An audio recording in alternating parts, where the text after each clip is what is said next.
made that model the model that it is today. And we are now implementing programs in the community, all the way across the community, to provide those schools in the 20th Ward with great outcomes. We put Kershaw in place, an IB school over in Eaglewood. We started that 7 years ago. We now have children who have now gotten to the 6th grade. Thank you so much.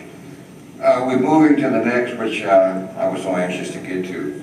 Thank you for making sure I didn't miss our audience question.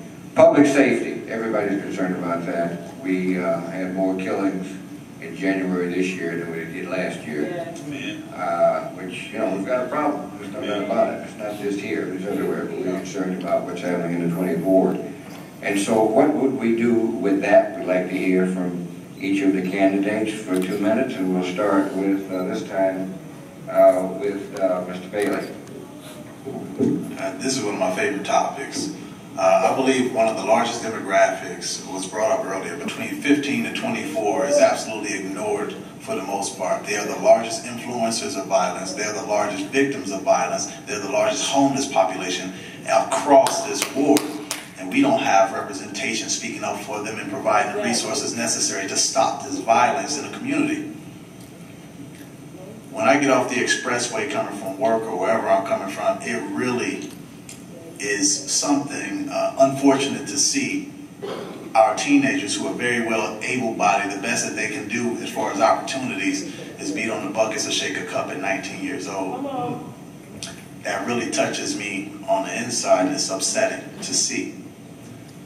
But the way that we start to curb that is to let them know that there's something else out there besides the streets that they know and have seen. They need someone that's not afraid to walk over there in their community when they're clustered up in groups of 16 to engage them in a conversation and ask them, young man, what is it that you would like to do with your life? Have you ever thought about plumbing, carpentry? And have that solidarity and character and no fear to approach them and let them know that you care. That is what I believe will start to decline some of the violence. In addition to some of the, if we do put additional police officers in the community, that we start to train them outside of their academy sensitivity training, but make them aware of our cultural habits, make them aware of nonviolent conflict resolution, make this a requirement so they're not shooting down by you left and right. That's how we start to curb the crime. That's how we start to let the youth know that we care, and it's not just their homies are the only one wishing them well, but their alderman will, their neighbor will, not only just their mom, but everybody around them. Thank you. All right. Mr. Ray, please. Thank you very much. Public safety, ladies and gentlemen. I'm very enthused. Let me just say this to you before I go much further. Barnum & Bailey Circus and the Black Circus in 55th Street. In 2009, Alderman Cochran had been alderman for about 2 years. There was legislation in the city council to deal with brutality to animals. There was legislation that came up, and there was 2 votes that killed that legislation that the human rights groups wanted to implement. There was a white alderman, and there was one of our aldermen who killed that legislation to change the way the animals were treated in the zoos. I mean, in the Bailey Circus and so forth. Now, as a result of that, a few weeks later, I read and find out that our illustrious Alderman Cochran received close to $100,000 from Barnum & Bailey and nearly $40,000 from the Black Circus and whatever. So I want to know, what has he done with that money and the monies from George Cairo that own the Bailey's restaurants and all over this?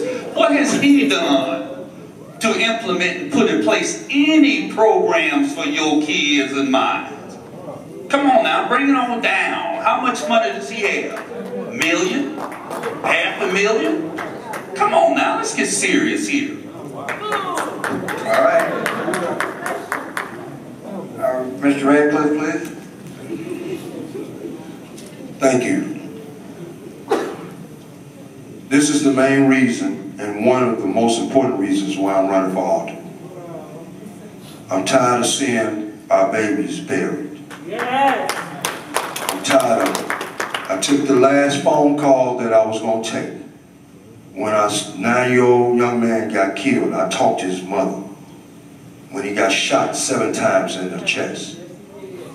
And instead of me complaining about it, I stepped out on faith to run for Alderman because the resources are here. And it's my responsibility as a man and as a God-fearing man to go out and get our babies.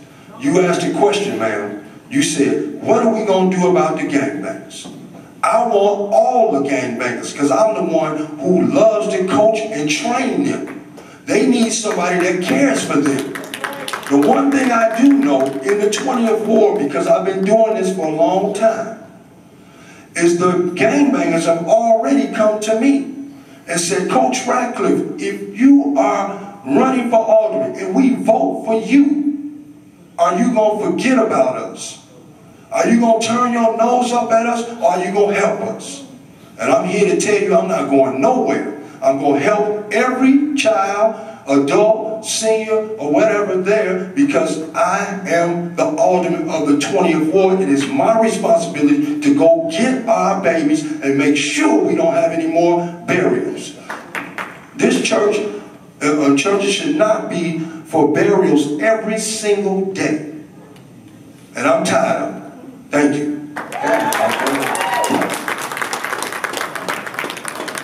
Alderman Cochran, please. Cliff, I'll repeat again. These things that we're talking about today are national in scope and structural in nature. Not one single community is going to be able to impact the problems that we have across our nation. And if we are going to impact it, it is not going to simply fall on the alderman. It is going to fall on the community. And the community has a big responsibility to do their part in making the corrections in their communities. Parents have to raise their children right. Parents have to build character in their children.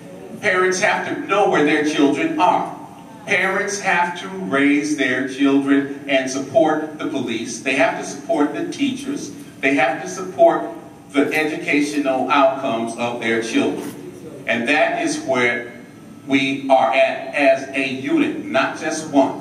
And so we support those programs that focus on our children. We support those programs that deal with social and emotional issues. We support those programs that build our local schools to where they need to be so that people who move in our communities or live in our communities can get the best education as possible at that level. And we ask for teachers to get the training that they need, and that we continue to deploy police and put safety programs in place in conjunction with the neighborhoods. CAPS programs, involve yourselves. Social programs, involve yourselves. Volunteer programs, involve yourselves. And show us how important it is for everyone in this room to have better outcomes in their communities. Thank you. Thank you. Now let's go to Mr. Smith. One of the things that I would do is I would try to push more of the safe passage. I would most definitely support Woodlawn Public Safety Alliance. They have started to turn some of the crime around at Woodlawn, and they're doing an excellent job. See, to be the leader or alderman, you got to know the players. You got to know who's doing good and who's not doing good. Now, as far as crime, that's an epidemic. That's a serious issue. Most of our children, I wouldn't blame it on the parents, because what happens when they leave and go outside? If they're living in the food desert, if they can't cross gang boundaries and go to school, if they can't go to the school because it's closed, that's not the parent responsibility. Most of our children are suffering from post-traumatic stress disorder. And you don't even know it. It's not normal for a child to see his friend gunned down. He take a picture of it, put it on Facebook, go back home and eat a bowl of cereal. That's not normal. This is 2015. Right up the street on 64th and King Drive, the worst block in the city of Chicago. And our alderman is the chair of public safety. 3 years ago, our ward was considered the worst ward in the country. Not the city, the country. And our alderman is the chair of public safety. Ladies and gentlemen, we're headed in the wrong direction, but you can make the change. Everybody's saying, my question is, what are you going to do about it? Everybody knows the problems exist, but what in concrete terms are you proposing to do about it? Who are you addressing that to, sir? Mrs. Smith. Sorry? Oh, Mr. Smith. Okay. Thank you so much for directing that. Finally, I got a question. I've been fighting for over 20 years. That means I'm fixed. Ain't no change. That's enough to retire, but I won't quit. Because if you don't stand for something, you'll fall for anything. And when you go and vote, I hope you vote for somebody that's been standing for you. We all can make public speeches and people can write our stuff, but what have you been standing for? I haven't seen you. Where you been? Now, one of the things that we have to do, we really have no choice. First, the person got to stand and fight for us. This is not the time to test new blood. We need a for sure thing this time, because the Obama library coming, and a whole lot of stuff that's going to move us up out of here if we don't have somebody that's going to fight. That's right. Second of all, we have to open up these mental health centers. Our people are suffering. You know, when you see your son or your daughter, they're sitting there watching TV all day, and they don't go outside, or they eat these flaming hots and things of that nature, and they're suffering from post-traumatic stress disorder because when they go to school, they got to duck, not because of tornado, because of bullet. We got to bring these things back and put them into school, put nurses back into those schools. So my answer to your question, we got to care. Okay, thank you. Yes, sir. Yes, I have a question for Mr. Ray. Identify yourself again, please. Mario from the 20th Ward. I have a question for Mr. Ray. Would you consider using TIF funds to create community or city-owned businesses to hire the youth? Because yes. The parent of violence is unemployment too. That's one of the parents of violence, unemployment. And a lot of youth need certain resources to use their energy, and employment is one of the best ones. Also, I noticed that a lot of parents, this is another question for Mr. Ray. Yes, I noticed a lot of parents are held hostage at home because they feel like if they punish their child a certain way, the child can call 911. Is there proposals that you will put forth in legislation to give leverage back to the parent and discipline their own child so they won't be afraid of their child anymore? I like that. In regard, what was the first question? The first question was, would you use TIF? Would I use TIF funds? Yeah. Yeah, I'm trying to get it. Yeah. He came up with two. Yeah, well, okay. One is enough. Okay, well, the TIF funds, You said yes already? No. To use the TIF funds for crime or for you? No. Use TIF funds to create community or city-owned businesses that will hire the youth. So if we can use the money from the TIFs to hire the youth in the city-owned, it can be sustainable. Okay, I got everything. The TIF funds, ladies and gentlemen, I think is a caveat for the aldermen. So aldermen pretty much can use TIF funds for whatever they choose. Now, number two, I'm going to set up a board of pastors. Those pastors will be responsible for many of the things in the ward. But number one, crime, I'll tell all of you right now, when I take office, I'm going to have a donation of at least $125,000 for me to set my programs in place and to implement. Young kids is at the top of my list. Crime is at the top of my list. I do have a program that came out of Texas and Mississippi that addresses crime issues. I talked with a couple of pastors about this, so I will deal with exactly what you referred to. Thank you, sir.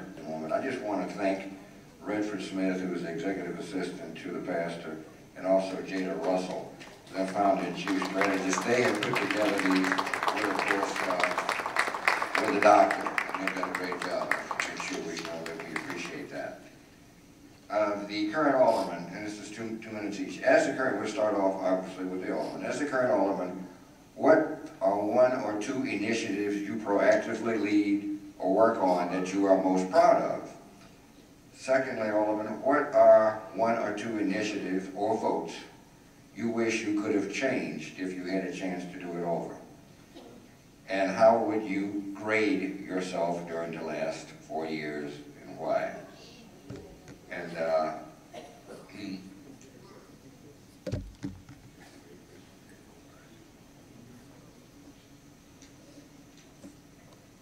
don't grade yourself.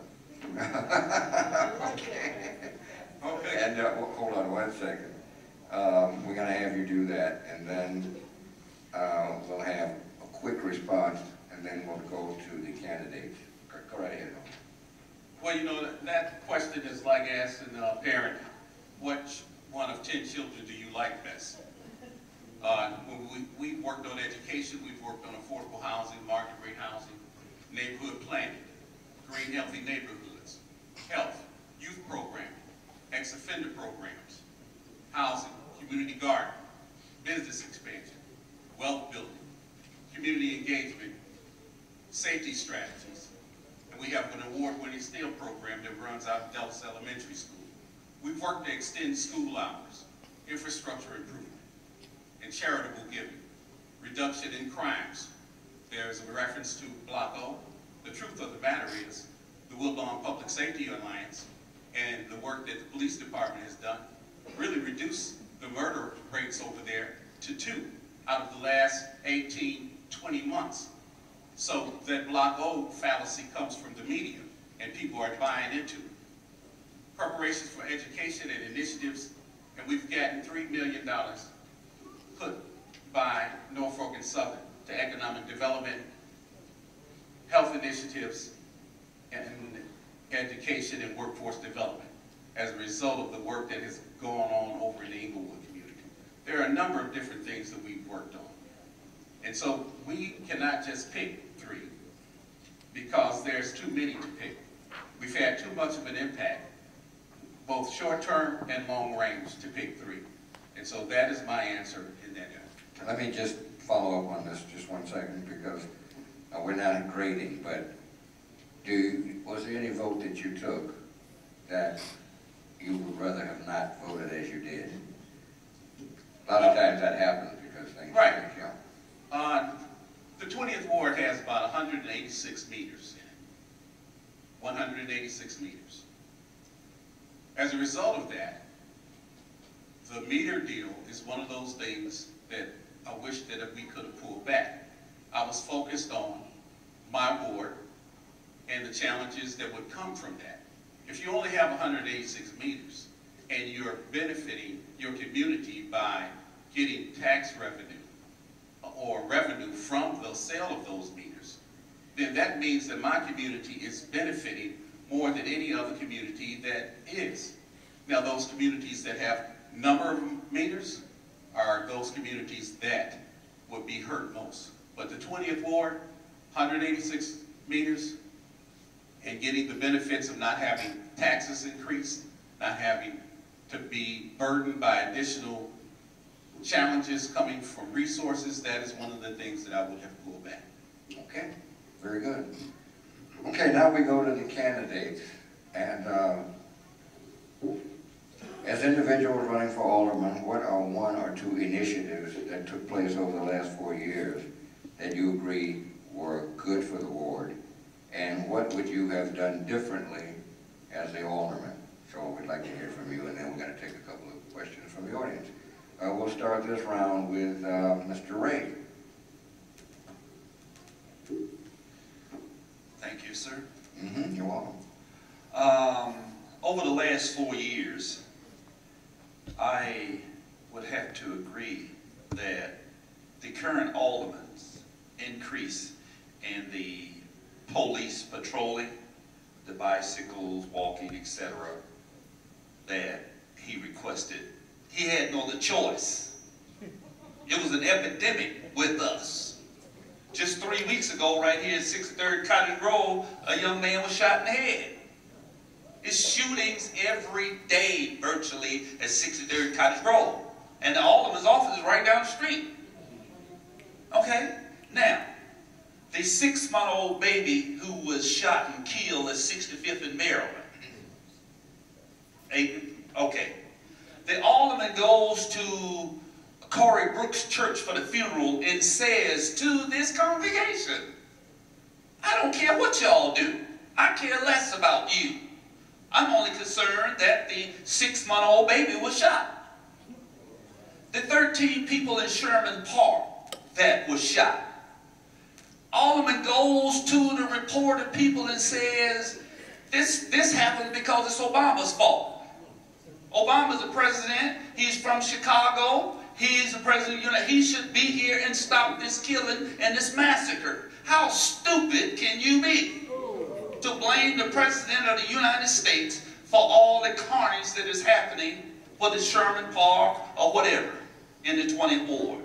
Sometimes it amazes me how this man thinks. You know, what do you want to accuse the president of the United States for and go to all these people and tell them at this baby's funeral, I don't care what y'all do. Y'all keep doing what you're doing. I don't care. Come on now. All right. Mr. Radcliffe. I'm sorry. I am only the timekeeper, but yeah, I'm sorry. I just, as a voting citizen in the city, I just think we don't need to call anybody any names. We just need to respect Okay.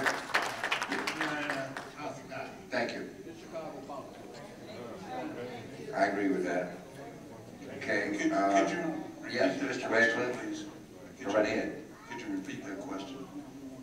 The question is running for alderman. What are the 1 or 2 initiatives that took place over the last 4 years that you believe were good for the ward, and what would you have done differently as an alderman? I believe that the 63rd Street project is going to high-speed rail. Has been pretty good for the community. But as alderman, I would address the public safety. That is the most important thing at this time. That's the only way, as we will continue to have the economic development coming to our ward. That is the only way that children will be able to go to school and be safe, to receive a good education. That's the only way we'll retain businesses in the ward. And those are the things that I would prefer to work on myself as alderman. Thank you. Okay, thank you.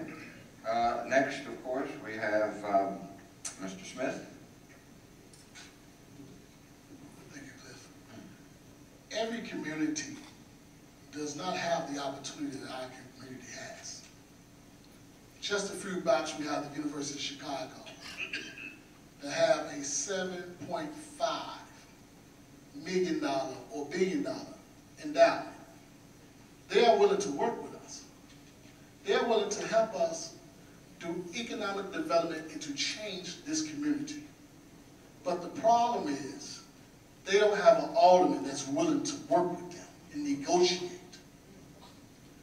One of the things that, or several of the things that I wouldn't have done, I wouldn't have voted 97% with the mayor.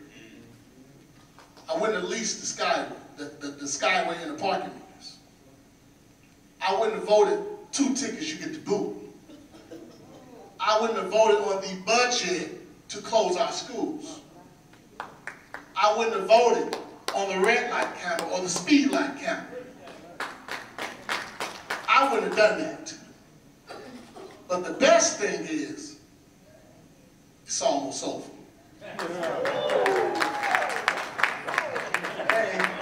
Mr. Congressman, Mr. Bailey.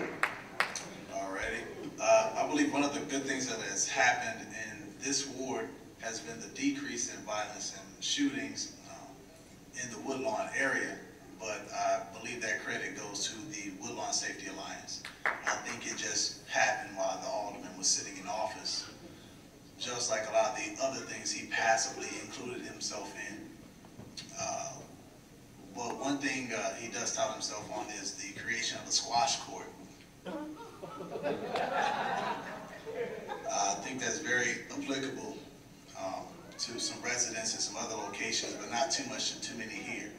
What I would have done differently is look for some development that represents the community here that we have now, and not look forward to anything that may displace the residents, so the new ones may appreciate the squash court.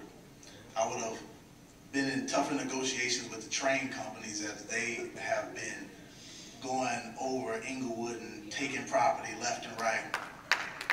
I would have negotiated terms with the university, and I mean, contrary, I don't believe any negotiations were happening. I think whatever they asked for, they just got. I believe we need to have strong legislations in regards to how the university is developing within our community to ensure that the residents aren't adversely hurt in that thing. Would not have voted on the speed cameras, the red light cameras. I would have represented the community and spoke out against those, and I would have put transparency in the TIF that Washington Park is now facing, that so many residents went downtown to protest against, because we didn't have any open meetings. We didn't have any say-so to who got which funds and how it was allocated. I will include the community. I will fight for you downtown. I don't have fear from the mayor.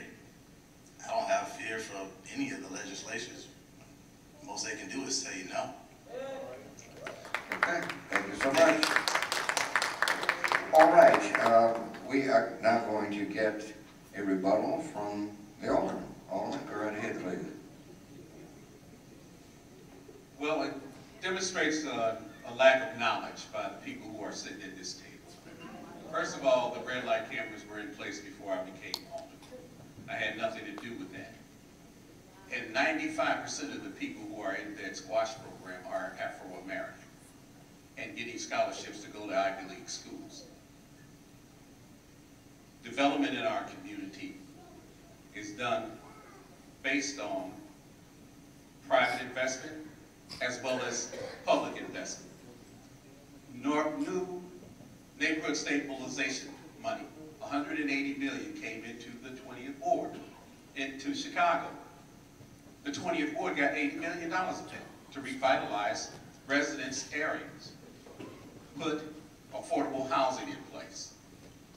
$30.5 million came from the federal government to be focused in the Woodlawn community, to do overall development in social programs, economic programs, as well as education and everything that goes into the wraparound services as well as infrastructure. TIF dollars. TIFs are regulated by the state.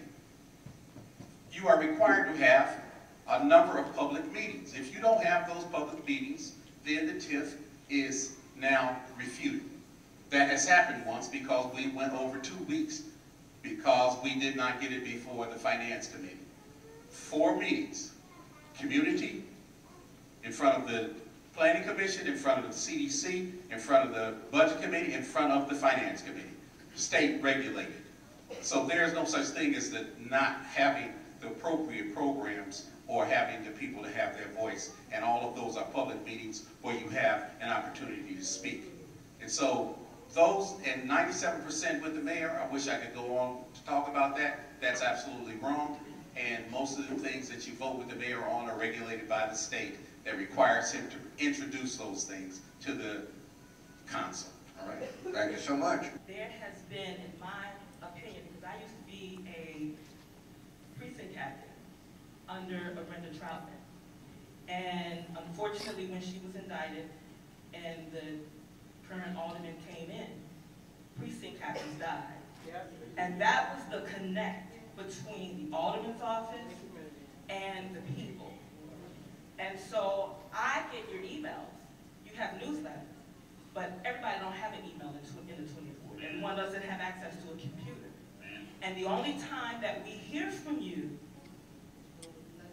is around election time, and then we get the mail and the phone call.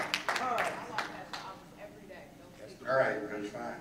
That's the question. So the question is, how do the community hear about these meetings? Because I never heard about them. Never. Alderman? The TIF was put in place under a render tribunal. And if there was a notification to go out, it should have gone out under the administration that you were working with. The second thing is that the state also requires that everybody who's a taxpaying citizen in that area where TIF is gets a registered letter. And that is driven not by the alderman. It is driven by the Department of Planning. That is a requirement. And so, you say you were here 19 years? Okay, the TIF was put in place while you were here. And if you, what part of Woodlawn do you live? At the time? Okay, you should have, and the reason that you did not get a notification is because 62nd and Dorchester did not qualify to be in a TIF. It was not included, and so it was mapped out.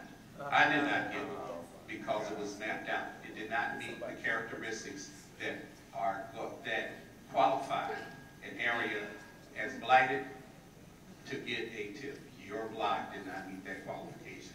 That is why you did not get a notice. Okay. Hi, my name is Rhoda. I live in Woodlawn, and I just want to thank everybody for coming tonight, all of the candidates. I appreciate that, to be able to hear from you all firsthand. You're right. But I have a question. Maybe it's best, I wish all of you could answer, but maybe it's best suited for Alderman Cochran. I think I'm aware that in the city of Chicago, there are at least 3 or 4 aldermen who have chosen to do what they call participatory budgeting with menu dollars for infrastructure and neighborhood improvement. And I wanted to know if you've ever considered doing that in the 20th ward, and if so, because I know we don't have it, and why don't you do it? Because I think that the residents could have a lot more to say about infrastructure improvements block to block since we live on it. Although I know that we could call your office and talk to you about that if there was a more democratic way to distribute the menu funds. Okay, you say participatory budget. I want to let each and every one of you all know this, that you can participate in the distribution of menu funds by simply calling 311. If you call 311 and report that your sidewalk needs to be repaired, if you report to 311 that the street needs to be resurfaced, if you report to 311 any issue that is focused on menu, those things go to the Department of Transportation. And when we get the references to the distribution of menu funds, that is on there already. And each one of those things are followed up through deputy commissioners from the Department of Planning. And so I have to tell you that you, simply by coming to my office or 311, you participate in the outcomes of how those monies are distributed. Now, if you are looking for a formal program that talks about participatory budget, we will more than welcome a participatory budget program and have been involved in that program, and would look forward to you sitting down and understanding more about how those things are done so that you get a better understanding. This is a question that could be answered in one word. One word. Who do each of you support the mayor? And neutral is not an acceptable answer. I like Willie Wilson. All right. Okay. Like Willie. Mr. Bailey? I think yeah. Mr. Bailey, do you want to say since everybody else has? I'm still looking into it at the moment. My one word would be undecided. Thank you. My question is for Mr. Bailey, and it is about Woodlawn. What is your vision for Woodlawn in particular? Okay, question of Mr. Bailey, the vision for Woodlawn. Thank you. The trajectory that Woodlawn is on right now, currently in regards to safety, I think is spot on. I think we need to continue that trend to the point where we have, I do believe 0 shootings, 0 homicides is possible. I think we need to head down that route. I look at the education. I want to empower the local school councils and further offer support. I look at the infrastructure and how much investment and attention that it needs. Even the new stuff that they've created throughout the community is not up to standard. It isn't. It gets by because it has the major things that we're used to seeing. So I just want to continue improving upon the resources within the community, improving upon the education, and see what additional businesses we can bring into the ward in the Woodlawn area. All right, thank you so much. Yes, sir. Yes, good evening. My name is Ron Carter. I'm with Chicago Street Journal and also the chair of Black Wall Street Chicago. You do a great job. Well, thank you, Cliff. There's 2 initiatives of Black Wall Street. One is the automatic menu of the $1.3 million. We have discussed this over 4 years with members of the city council. Upon you becoming alderman, and if you do not become alderman, how would you push the automatic menu that it be representation and portion with the contracts specifically for the 20th Ward? And in addition to that, would you support the Black Wall Street districts of 61st Street, parts of 63rd Street, and Cottage Grove from 63rd Street to 67th Street? And who was that for? That parity legislation went to the Committee on Transportation. That parity legislation, that parity legislation was a piece of legislation that went to the Transportation Committee.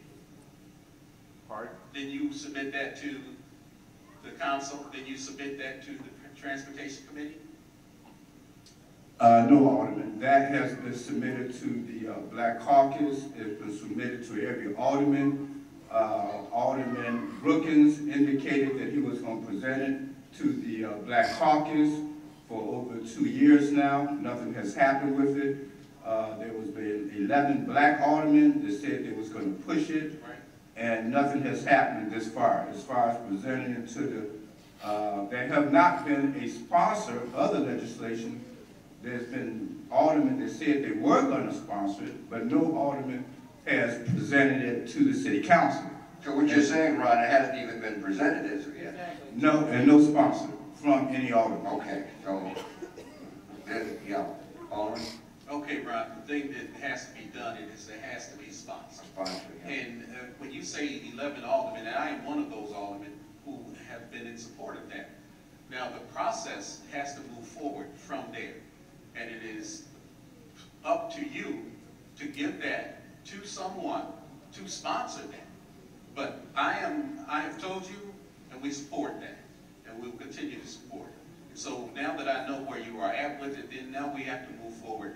It's just a matter of function and procedure that has not been followed. What does regentrification look like, and where do the poor people go?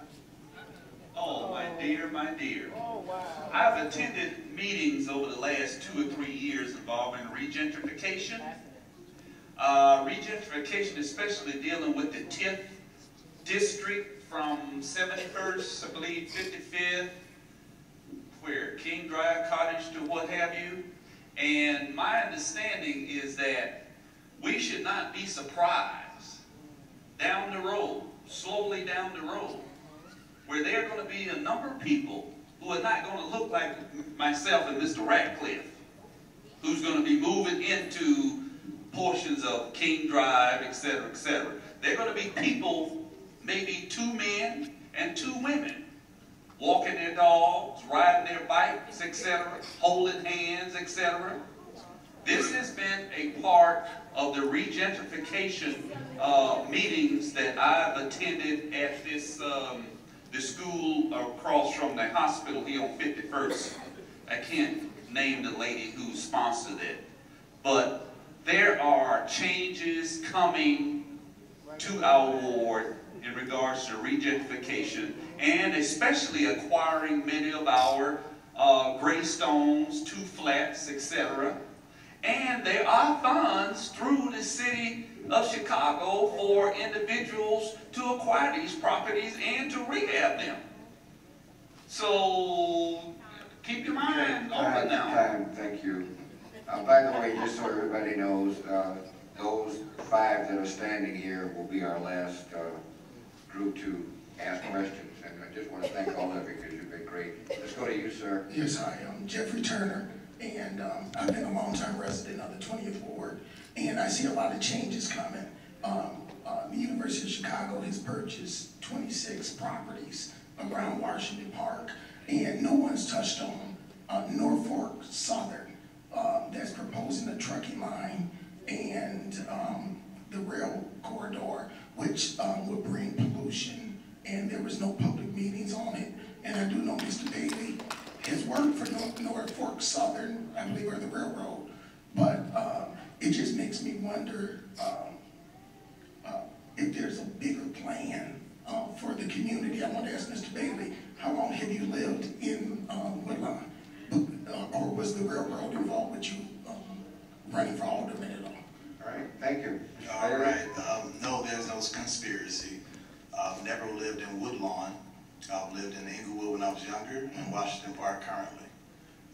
The issue with the trains I brought up earlier in regards to the lack of transparency and the lack of negotiations with them. My expertise in the railroad has to do with Union Pacific, and it was nationwide, not necessarily localized here in this community. I've dealt with the way that train companies use eminent domain powers that are delegated to them. At that point, it then turns into condemnation. What they do is they usually bully the residents into giving up their home for little or no value. And no, I had nothing to do with that. The current alderman was one who, I believe, negotiated that deal. And I'm not sure how many lots it was, but I believe it was in the hundreds, close to thousands, for a dollar. I have friends that do work for that company in other portions of the country, and they would tell me that the deal they got was absolutely criminal. They'd never seen anything like it at all. Okay, I appreciate that, sir. But how long have you... That's it. No, I'm sorry, sir. But he didn't answer the question. Well, about the that's the answer you got, okay? Okay. All right, thank you very much. Sir? Mercy Ridley again, and I have a general statement followed by a question. The 20th Ward goes beyond politics and religion. It's more serious than money. The main concern is the upcoming youth. The cycle of life needs to happen, which is that for a person to lead by example, to invest in our educational dreams, train our youth, and create opportunities. How could you set a legacy for us to inspire to and follow? First of all, I really want to applaud you representing the young people, taking a stand to ask tough questions.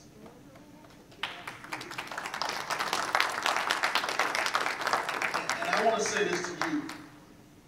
You have a great and a bright future. Just keep it up. Now,